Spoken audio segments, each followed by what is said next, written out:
Assalamualaikum warahmatullahi wabarakatuh.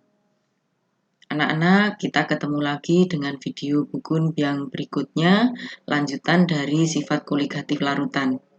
Yang kita bahas nanti adalah kenaikan titik didih dan penurunan titik beku. Titik didih adalah suhu saat tekanan uap cairan sama dengan tekanan di permukaan. Titik didih ini berbeda-beda di setiap daerah. Coba ini ada suatu pertanyaan. Pada suatu daerah pegunungan, air mendidih rata-rata pada suhu 96 derajat Celcius.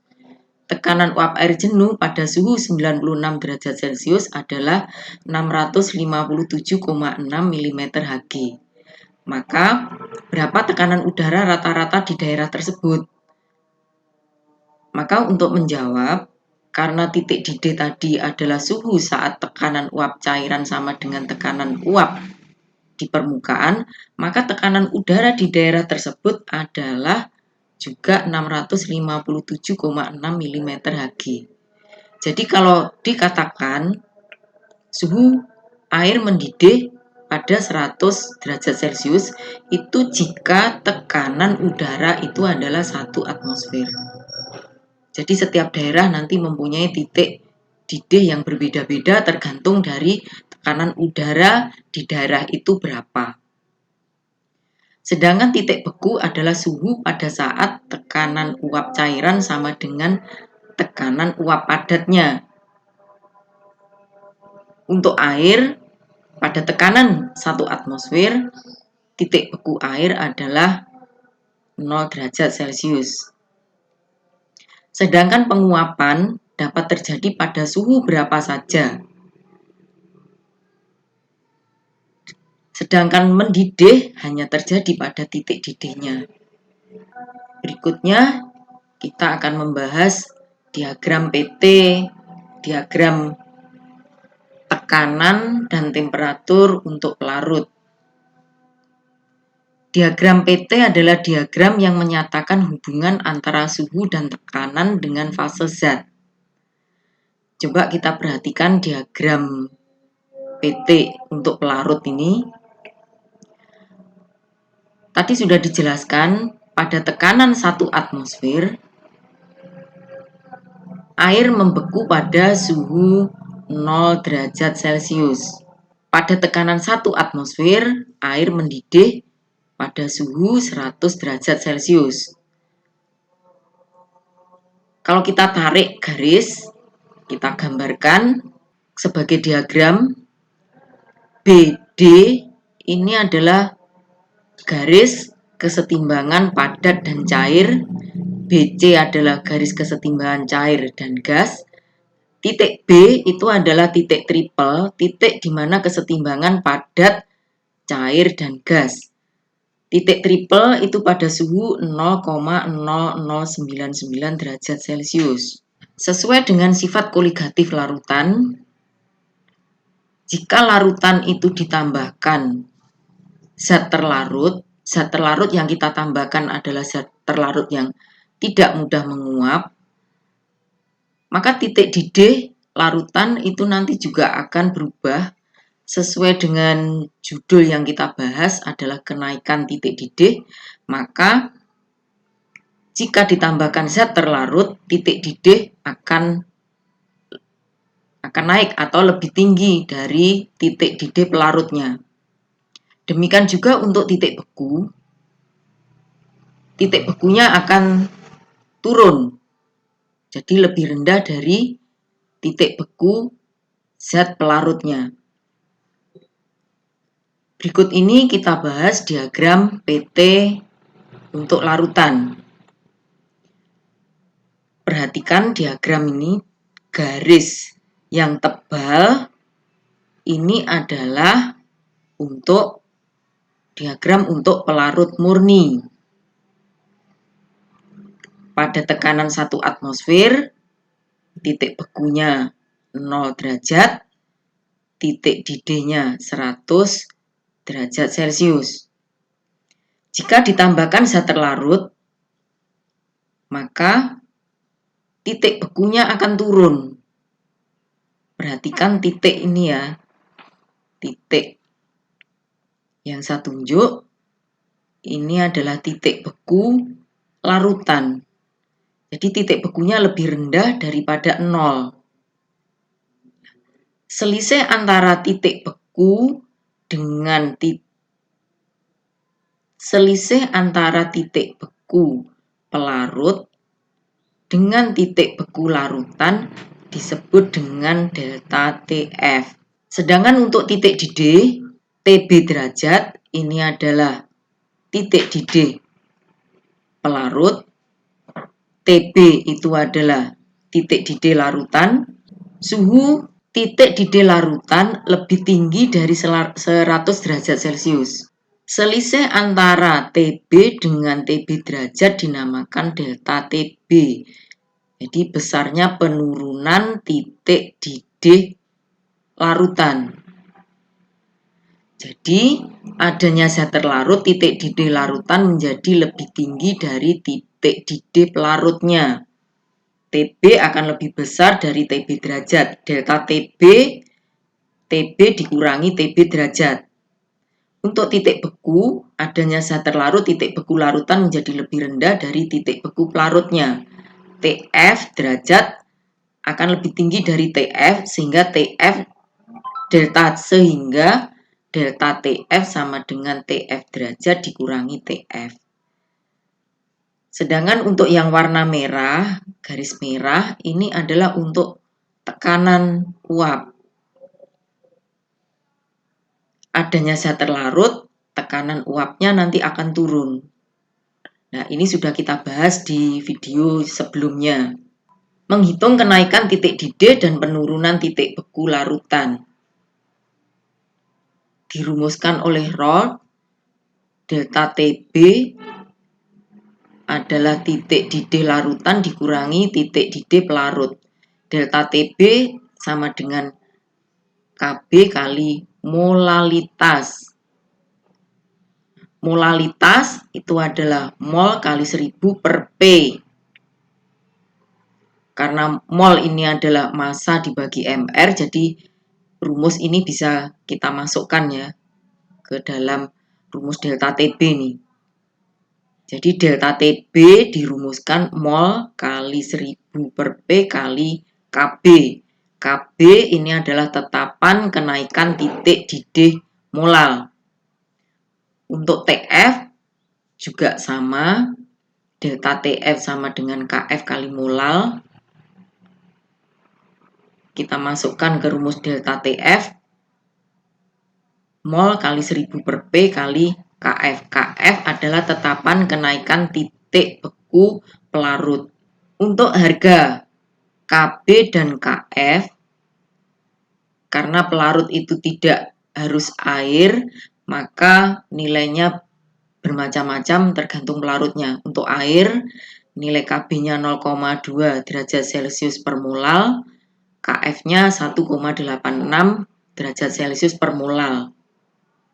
Untuk pelarut yang lain, kalian bisa melihat pada tabel ini atau dalam soal nanti biasanya diketahui.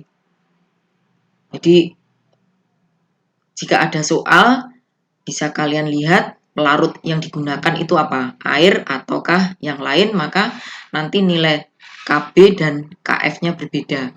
Berikutnya saya berikan contoh soal yang pertama. Untuk menaikkan titik didih 250 gram air menjadi 100,1 derajat Celcius pada tekanan 1 atmosfer, berapa jumlah gula yang harus ditambahkan jika diketahui tetapan kenaikan titik didih molal air 0,52 derajat Celcius per molal. Untuk membaca soal ini, perlu kamu ingatkan yang diketahui dulu apa, karena ada beberapa istilah yang perlu kamu pahami. Massa pelarut. Massa pelarut ini adalah pelarut murni air 250 gram. Titik didih larutan TB 100,1 derajat Celcius. Tetapan kenaikan titik didih molal Kb 0,52 derajat Celcius per molal. Titik didih pelarut, karena di sini ada standar tekanan 1 atmosfer, maka titik didih pelarut adalah 100 derajat Celcius. Ini sudah secara umum diketahui. Yang ditanyakan adalah massa gula yang dilarutkan. Karena di sini zat yang dilarutkan itu adalah zat non-elektrolit, maka kalian bisa langsung memasukkan ke dalam rumus. Apa-apa yang diketahui langsung dimasukkan dalam rumus. Delta TB kita cari dulu. TB-nya tadi 100,1, TB derajatnya. TB derajat ini adalah titik didih pelarut 100 derajat ini ya. Jadi kita dapatkan 0,1, kita masukkan dalam rumus delta TB. Kita cari mol, mol tadi adalah gram. Gram dibagi mr, sehingga kita dapatkan gram zat terlarut 16,44 gram. Contoh nomor 2. 3 gram urea dan 4,6 gram gliserol dilarutkan dalam 50 gram air. Jika tetapan penurunan titik beku molal 1,86 derajat Celcius per molal, berapa titik beku larutan?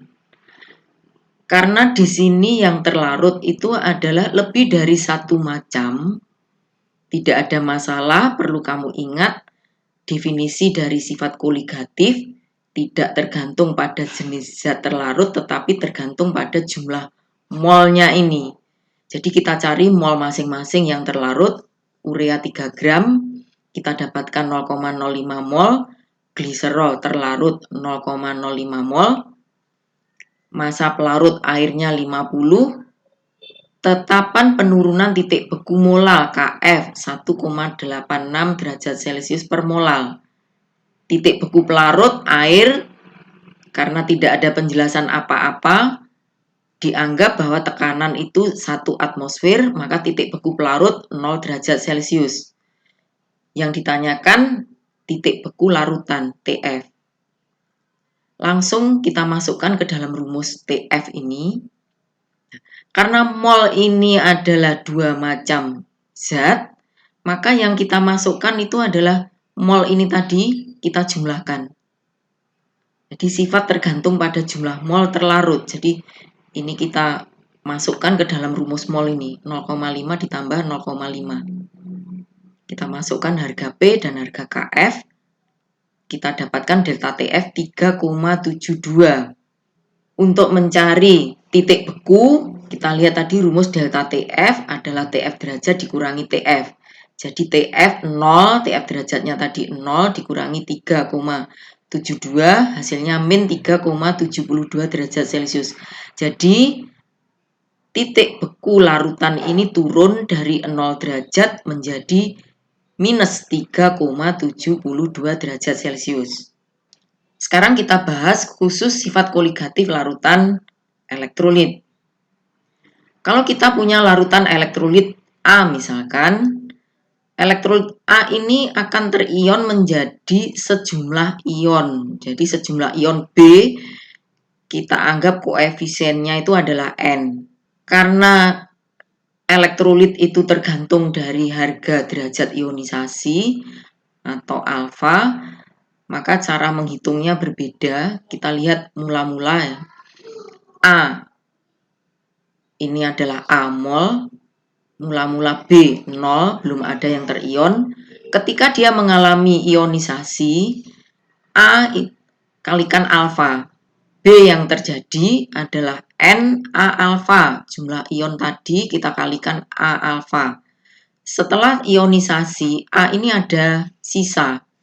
Jadi mula-mula kita kurangi yang terion, kita dapatkan A min A alfa. B kita dapatkan semua Na alfa hasilnya.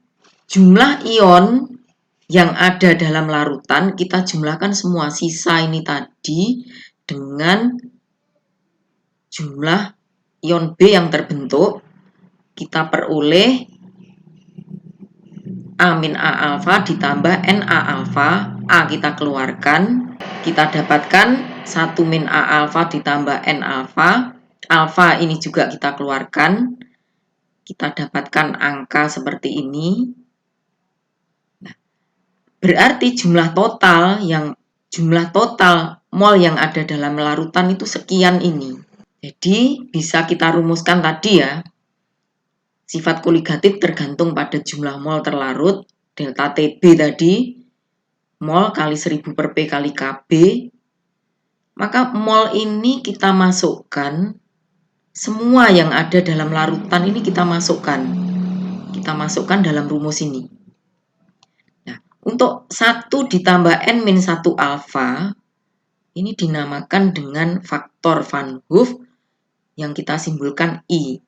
Jadi delta TB, mol mula-mula ini tadi, mol ini tadi, kita kalikan dengan faktor Van Hoff. Jadi mol kali I ini adalah jumlah total semua ion yang ada. Demikian juga untuk delta TF, sama saja kita mencarinya, mol ini tadi juga adalah mol total. Kalau dia berupa elektrolit. Contoh misalkan larutan elektrolit, harga N, untuk mengetahui harga N ini, contohnya K2SO4 terion menjadi 2K plus ditambah SO4 2-, harga N sama dengan 3. Harga N sama dengan 3 itu adalah koefisien. K plus ini 2, SO4 2- ini 1, kita jumlahkan harga N-nya 3. Catatannya, jika harga alfa itu sama dengan 1, maka I nanti sama dengan N. Ya, berikutnya kita coba soal-soal. Jika diketahui derajat ionisasi H2SO4 dalam larutan 1, berarti larutan ini terion sempurna. Tetapan kenaikan titik didih air, kalau tetapan berarti adalah KB, hitung kenaikan titik didih, berarti yang ditanyakan adalah delta TB. Massa H2SO4 24,5 gram. Pelarutnya air 250 gram. H2SO4 terion menjadi 2H+, SO4 2-, harga N adalah 3, alfa 1, maka harga I-nya sama dengan N sama dengan 3. Kita masukkan dalam rumus delta TB ini tadi. Mol kali I 1000 per P kali KB. Kita masukkan angkanya. Jadi kita dapatkan delta TB 1,56. Kita tetap bisa menghitung tanpa menggunakan harga I. Jadi kita bisa menghitung secara manual. Jadi perhitungan sebenarnya kita dapatkan ini, kita cari mol H2SO4, kita dapatkan 0,25 mol, kita uraikan ya, H2SO4 terurai menjadi 2H+, ditambah SO4 2-, H2SO4 sebesar 0,25 mol, H plusnya, karena ini koefisiennya 2, kita kalikan 2, 0,5 mol, SO4 2-nya 0,25 mol, mol total kita jumlahkan ini, 0,5 ditambah 0,25, jadi kita dapatkan 0,75 mol. Nah, ini kita dapatkan 0,75 mol, sama saja. Kita kalikan 4, ini adalah 1000 per 250, kita kalikan KB. Jadi ada dua cara, kalian bisa menggunakan langsung rumus I, ini kita masukkan dalam rumus, atau kita bisa juga menghitung secara manual. Sampai di sini penjelasan tentang sifat koligatif, kenaikan titik didih dan penurunan titik beku. Wassalamualaikum warahmatullahi wabarakatuh.